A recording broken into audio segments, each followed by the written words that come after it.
So for today is ganap. So ito na nga kami at tapos na yung aming vacation. Vacation is over here in Dubai. So going na kami ng terminal. So yung flight namin is masyadong maaga. So andito na kami sa Terminal 3, Dubai. 12 a.m. yung aming flight. Masyadong maaga. Wala na kaming ano. So, arrive kami ng 9. So, need ng ilang oras bago ang flight. Dapat nasa airport na.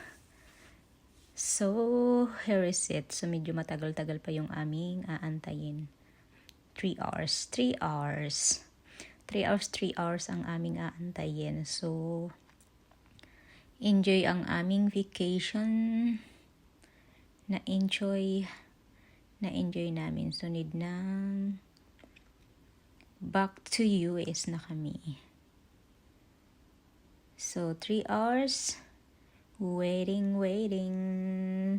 And then, ito na nga kami sa plane. So, ayan. Dahil hindi kami nakasakay.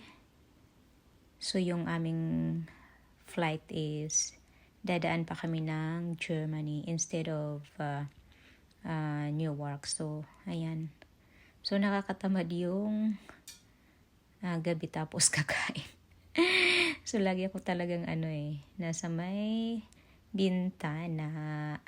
And, ayan na kami.